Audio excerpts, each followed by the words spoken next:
মধ্যপ্রাচ্য যুদ্ধের কারণে এবছর বাংলাদেশে প্রায় 12 লাখ দরিদ্র মানুষ বাড়তে পারে।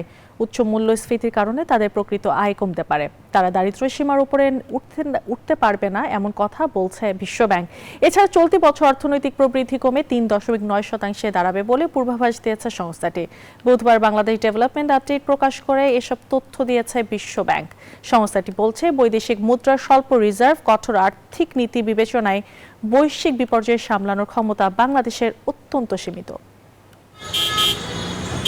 কঠিন সময় পার করছে দেশের অর্থনীতি। টানা 3 বছর ধরে প্রবৃদ্ধির গতি মন্থর। উচ্চ মূল্যস্ফীতি আর বিনিয়োগ খরায় বাড়ছে দারিদ্রতা ও বেকারত্ব। সেই সাথে ব্যাংকিং খাতের সংকট, এর সাথে মধ্যপ্রাচ্যের চলমান সংঘাত দেশের অর্থনৈতিক পরিস্থিতিকে আরও জটিল করে তুলেছে।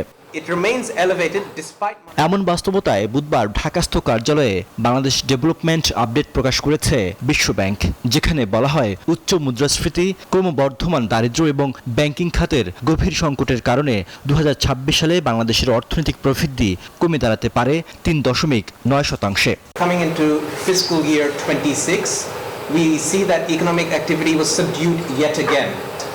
We're expecting growth in this fiscal year to be 3.9%. প্রতিবেদনে দেখা যায় দেশের কর জিডিপি অনুপাত 15 বছরের মধ্যে প্রথমবারের মতো 7% নিচে নেমে এসেছে, যা উন্নয়ন খাতে বিনিয়োগের সক্ষমতাকে বাধাগ্রস্ত করছে। মুদ্রাস্ফীতির চাপে ক্রয় ক্ষমতা কমছে সাধারণ মানুষের, সেই তুলনায় বাড়ছে না মজুরি। ফলে নতুন করে দরিদ্র মানুষের সংখ্যা বেড়েছে আরও 14 লাখ। ব্যাংকিং ও আর্থিক খাতের অবস্থাও নাজুক।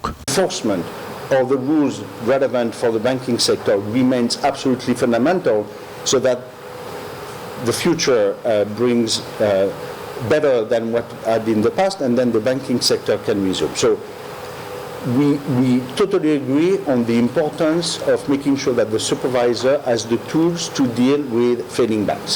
তবে এসব ঝুঁকি সত্ত্বেও প্রতিবেদনে অর্থনীতি পুনরুদ্ধারের আশাও দেখানো হয়েছে।